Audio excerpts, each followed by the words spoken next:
Hello, I'm Craig DeRoche, CEO of Family Policy Alliance. Folks, good news. On Wednesday, February 5th, 2025, President Donald Trump signed an executive order called Keeping Men Out of Women's Sports. How about that? Keeping men out of women's sports sounds really simple. It's a landmark order that serves as a major victory in our longtime campaign to save girls' sports. We started that right here.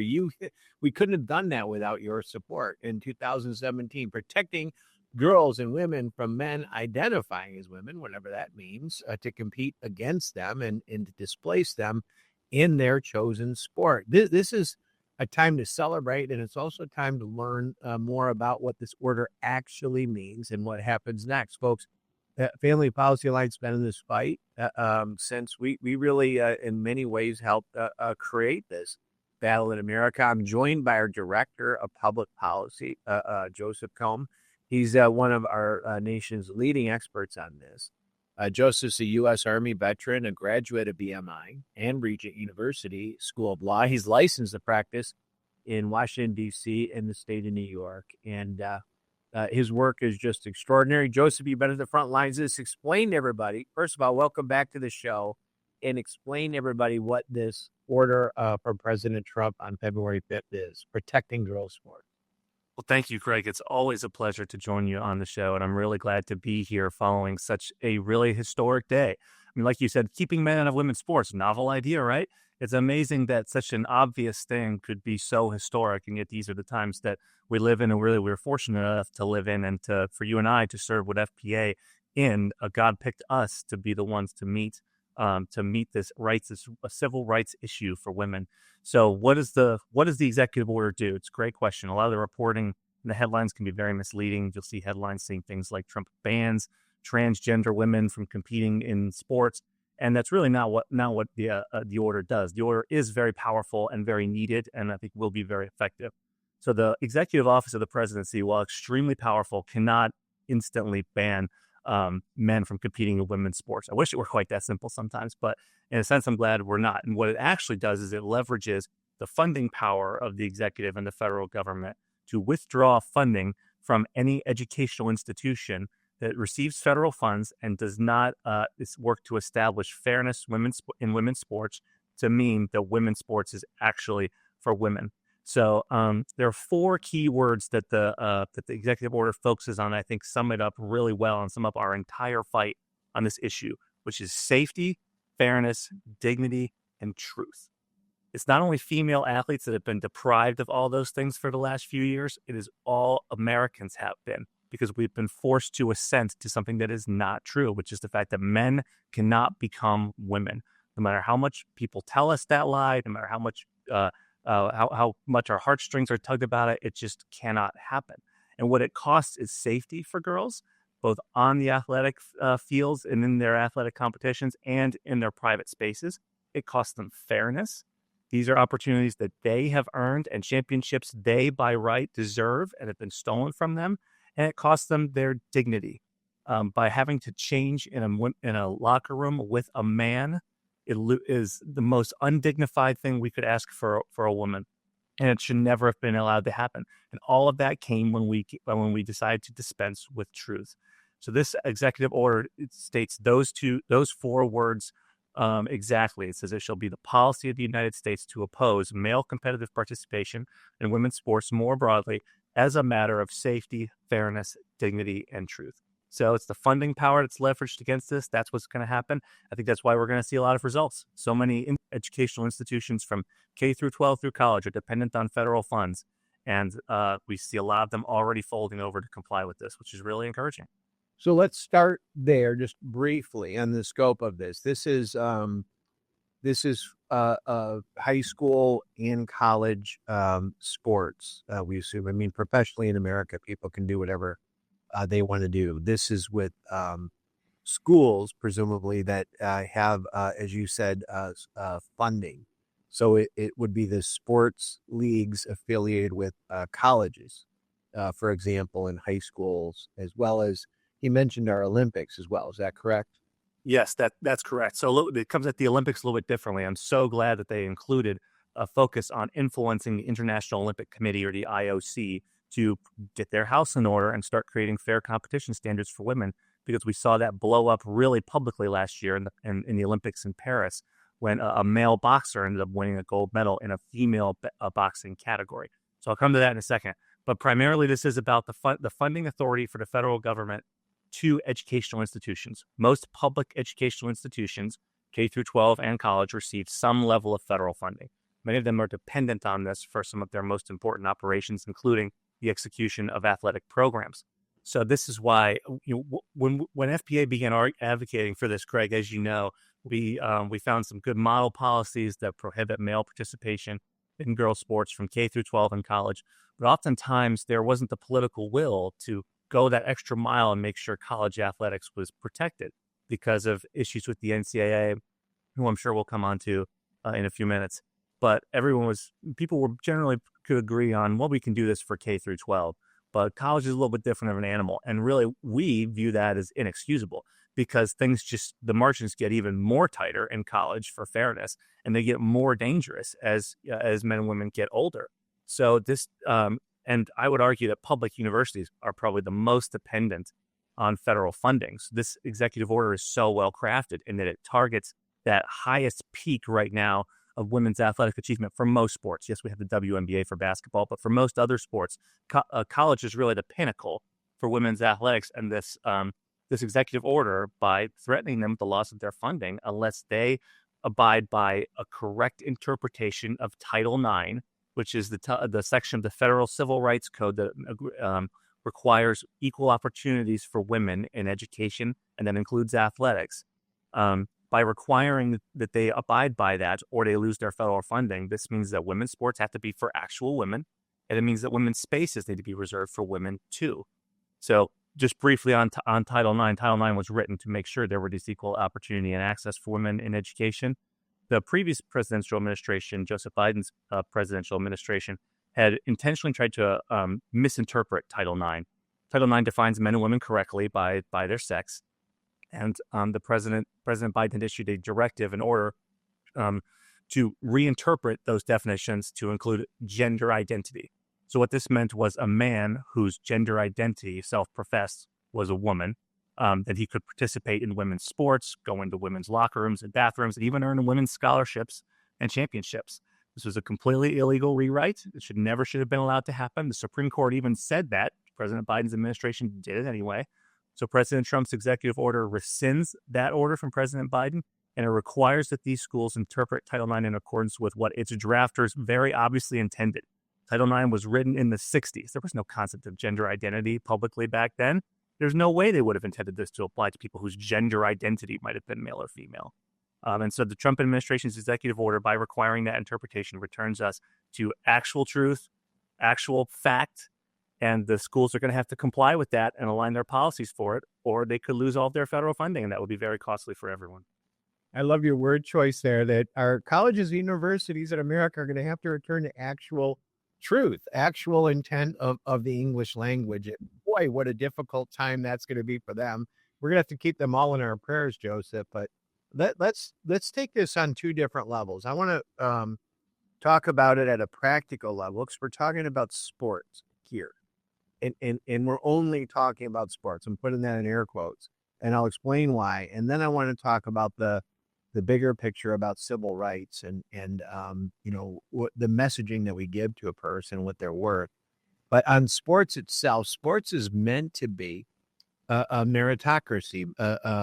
Most sports, professional sports, competitive sports, I should say, are meant to be a meritocracy, and that's what makes them fun, and the participation in it. There's a nexus between sports and development. The same as with math or learning economics or home economics or all the other skills that you need to get through life that correlate with our culture and our world right now, Joseph. That I believe 50% of women CEOs of small to mid-sized businesses have played organized competitive sports. It's where they learned and to develop and how to lead a team and how to work in a team and to do all those other things. The same is true of men. Women historically were not granted the access as men in our country. I believe it was about 10-1, Joseph. It was about 2.5 million boys playing sports in the K-12 system and about 250,000 girls when Title IX was passed. With the passage of that, it's one of these rare public policy things where it actually worked. It stimulated some equality, equality of opportunity, not equality of outcome, Joseph, around something that everybody loves, which is sport.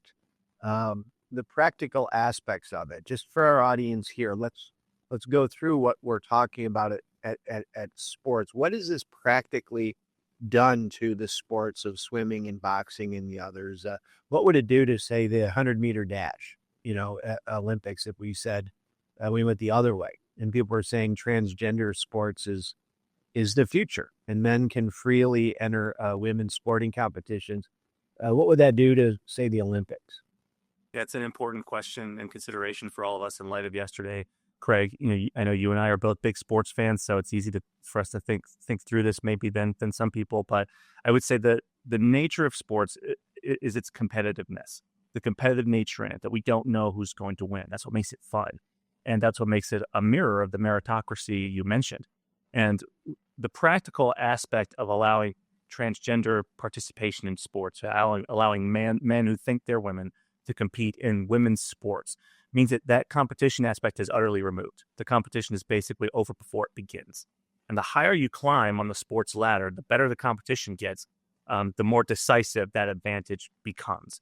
So by the time you get to the 100-meter dash or the 200-meter backstroke in college or in a swim event like that, there is no competition anymore if we allow men to start competing in that, because the differences are so vast and the margins mean so much. And this doesn't change whether men have undergone a quote-unquote male puberty or not. There's debate about, well, what happens if a man goes on cross-sex hormones and puberty blockers before they actually reach puberty? That's really not an impactful debate, because the male's physical advantages begin really from birth. They're taller, they have larger muscle mass, they have bigger hearts, so they have greater cardiovascular conditioning. All these things add up to an advantage that it's not measurable, but it's obvious because the competition is over. And I'll just give one example of that. This movement, a great ally of our movement, the FPC movement, and the pro-family movement, is a courageous and heroic college swimmer, a former college swimmer from the University of Kentucky, named Riley Gaines, who lost to a male competitor in the national championship for swimming. She swam for Kentucky, and a young man named Leah Thomas swam for the University of Pennsylvania. Leah Thomas was a mediocre male swimmer on the men's team in the University of Pennsylvania, and midway through his athletic career, he decided that he was going to begin identifying as a woman. And University of Pennsylvania allowed him to join their women's swim team over the then private objections of many of the female swimmers. Many of them have now, just the other day, filed suit against University of Pennsylvania over this. But he was allowed to do that. He was allowed to change in their locker rooms and compete on their teams. And he went all the way to the national championship for it, and he beat Riley Gaines, who everyone knows ought to have been the national champion that year. And she's since become a courageous voice for this truth and for the need for women's competitiveness to be returned to women's sports. Because if men are allowed to compete, there simply is no chance. And she is such a clear example of, when people tell me this is not happening, I like to show them the very famous picture of the two of them, Riley and Leah, on the national championship podium, receiving their championship trophy and their runner-up trophy. And you can just see visually the size difference, the athletic ability difference, the strength and endurance. Leah Thomas towers over Riley Gaines. He's about twice as wide, the way swimmers' bodies are. And you look at that and you realize, what is even the point? How courageous of Riley to even compete with him? But she was never going to have a chance. And she even came close, but you look at that picture and you realize there's never going to be a chance. And that's the whole point, is women deserve this opportunity to compete for their hard work, their long hours of toil, all the blood, sweat, and tears they've put in, all the money and effort and early mornings their parents have put into it. They deserve to be able to roll that dice in a legitimate competition, find out who is the best. And allowing men to compete in their sports robs that. It robs sports of its essence, that competitiveness. So I think what women can expect coming away from this executive order is a restoration of all that they deserve and should expect out of their sports and their hard work in them. You should expect fairness. You should expect safety. You should expect dignity. You were right all along. The gaslighting didn't work. The presidency of the United States now recognizes that and is levering its weight to enforce it, and you should expect it wherever you compete or ever. So, Joseph, this is what I want to talk about. Thank you for that, by the way. Joseph Kohm is who we're with. He's the director of public policy for Family Policy Alliance. And, folks, what that means is Joseph works in his service role. He also leads, but most of the time, he and I and our team are serving others. We have 40 state organizations that work on public policy in the 40 states. We have our program called the Statesman Academy, which teaches state legislatures that serve, in 41 state legislatures, 240 graduates, and we help them work on public policy to protect families, to protect the civil rights of men and women, parents and kids, in our issue of protecting the family, protecting religious liberty, protecting life. That's what Family Policy Alliance was created to do. And here with girls sports, we intersect all these things with the value, dignity, and worth of life, the family unit itself, and the hopes and dreams that we have for our sisters and our daughters and everything else. But Joseph, this is a different element. It's far more dastardly than this because it's a civil rights issue. And to me, what makes America different than any other country that's ever been founded is the fact that we say our rights come from God, not the government, right? And they're inalienable from us. Now, our country has had a hard time living up to that because we say, well, it doesn't apply to black folks, and it doesn't apply to women. And it doesn't apply in women, by the way. Black folks had to endure that in America, in UK, and others for hundreds of years, but not through all of time.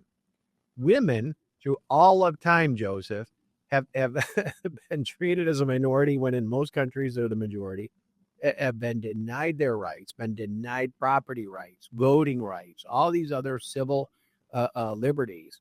And here in America, we've been a pioneer for women's civil liberties.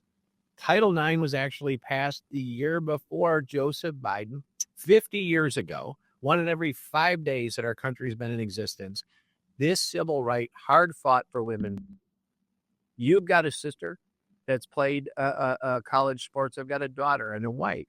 My wife, Stacy, played 4 years of tennis, and my daughter going in to play soccer. It's more than just the sports that we're at risk here. We talked about the practical essence of what they are doing, destroying sports just now. I'm talking about the practical essence of destroying the American idea, Joseph, and of equality and the civil rights of women, that were so hard fought. I give credit to women here, Joseph, for more than just what they fought for in American history, because I consider Title IX to be a 1,000-year fight for women. You and I are at a disadvantage. We're both men talking about this here today. But tell me your thoughts on this from the message it sends on civil rights as our country, America, since our founding historically has been that shining city on the hill for civil rights. What has it done when we said women don't count for a few years? You don't matter as much as men. You know what? Give up your seat. To the future Rosa Parks, give up your seat to those white men, at the counter, in the diner. They need it more than you do. They're dressing up really weird. They really need this, and we're going to have federal laws do it. It was really an affront to women's civil rights. How are we going to wrangle with that as a country? I think we do have to wrangle with it. We have to come to terms with it, Craig, which is where I'm so thankful for your phrasing. What you said there is so profound and so true. I think when the greatness of America is its founding ideal and its lifelong effort to live up to that ideal. The framers of our country who made those promises knew that the country they were living in and would live in for the rest of their lives wouldn't live up to it yet. But they wanted to establish a framework by which their country could live up to it because they believed in their country and they believed in our God who has shown favor to our country and clearly has a plan and a purpose and a positive vision for this country. So when I think about my sister as a college athlete, I think about Martin Luther King's letter from Birmingham jail, or his I Have a Dream speech, where he talks about the promissory note that our founders wrote. and he was talking in a civil rights context as it relates to race. But I think even he knew at the time that what he was saying also applied to both sexes, meaning that this was a promise that the founders made to both people of different races and both sexes, that they were all created equal and deserved equal dignity and safety. So when I think of my sister as a great college softball player and what yesterday must have meant to her, being past her college softball career now, I think of it as the fulfillment of that promissory note. It makes me so proud and thankful to God that I'm an American, that I live in a country that is capable of righting its wrongs and living up to that glorious ideal in a long and sometimes painful struggle, but we have gotten there. And this effort to inject men into women's sports has been an erosion of that. It's not just diluted it; it's an attempt to destroy it right at its heart. And I'm so thankful that the bonds of the Republic and the Constitution were tested through this fight, and they are proven capable of withstanding it. It's a victory we should all celebrate, but it's a turning point in the struggle. I would say we've got a long way to go.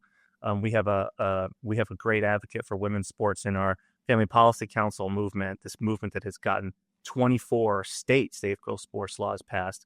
And this is my friend and colleague, Sophia Laurie in California, who herself was a college athlete. And she wrote to me about this yesterday. She told me, this is about biology, not bigotry. And at the end of the day, this is a turning point, in what's going to continue to be a long war. But this is essentially, in my view, you said I'm an Army veteran. I see this as Washington crossing the Delaware, what happened yesterday. This is Trenton and Princeton. This is the turning point where from here, I think it's inevitable that we will eventually reach all 50 states having a safe girl sports law. I think we will have a federal law from Congress that establishes this, that the president will sign. And then this fight might finally be over as we finally bring everything into line with those laws. So long way to go yet. But as you framed this, Craig, this long struggle is the essence of America. The entire story of human history is a story of the taint of sin on humanity and our inability to cope with it. And God blessed this world with America and its founders and the system they created that made America actually capable of, over a long stretch, multiple generations, living up to that ideal and that biblical truth that everybody is created equal and deserves, as this executive order says, fairness, truth, and dignity. So those are my thoughts on it. Craig says a proud American. And that's, when I think of my sister, that's my gateway to thinking of all of that. What a big day. And we're talking about, I'm with Joseph Kohm, Director of Public Policy for Family Policy Alliance. And we're talking about the executive order keeping men out of women's sports that was signed by President Donald Trump on February 5th, 2005. And the profound and deep and much larger impact is going to have beyond just sports. Joseph, while we're together, this is not the only executive order related to gender that Donald Trump signed. On January 28th, he signed another one that used some of our very language. And again, thank you to our audience. Thank you for all your support to us, to our family policy councils. Folks, this is from the policies that our organization started working on in campaigns in 2017, and we grew them out. We also wanted to protect kids. We talk about civil rights here, Joseph. I believe that your childhood should be protected with certain civil rights too, Joseph. That's the way I would describe it. We don't allow parents to give their kids anabolic steroids to make a varsity football team. We don't buy alcohol for them to make them more popular when they have a party. I don't know what our viewers think. I guess I could speculate what our viewers think of those parents that paid to get the answers for the ACT and the SAT to get their kids into these colleges in California and stuff like that. This isn't parents helping their kids. They're harming their kids too. And Donald Trump went after that as well, didn't he? But they're related. They're two different aspects of the gender approach, but he also issued an executive order. Tell us about what he did on June 28th, just briefly. Yes, absolutely. So as you mentioned, our concurrent campaign with our Safe Girl Sports campaign was our Help Not Harm campaign, which aims to protect children struggling with gender dysphoria, a discomfort in the sex that they were born as. We aims to protect them from what is euphemistically termed by people who oppose us as gender affirming care. What this means is sex change procedures for kids, either chemically or surgically, in a vain attempt to conform them to whatever their gender identity is. So we wrote the original Help Not Harm model legislation to protect kids from that. We've been working for the past few years, by the glory of God and through our FPC network, to get that a bill like that passed in. We're at 23 states now.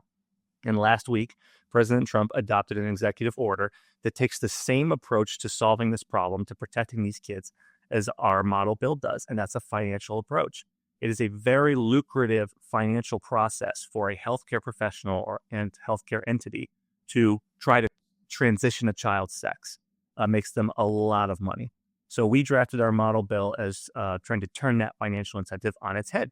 We wrote a private right of action for these children through their families to sue the healthcare professionals and entities that do this to them and receive money damages, much more than the professionals would ever receive through actually doing the surgery. So now, through these laws, the financial incentive is for the healthcare professionals and entities like hospitals and medical schools not to transition the kids. They'll make more money doing that than they will if they transition them.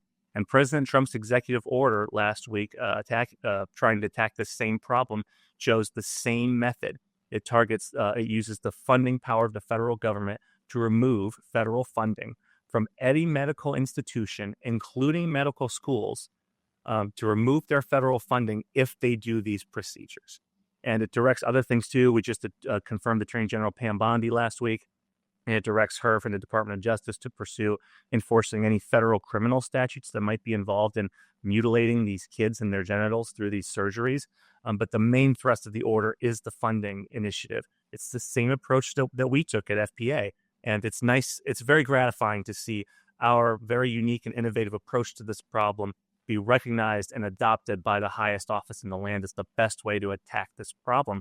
This is a moneymaker for doctors. We're going to turn it into a money loser if you don't do the right thing.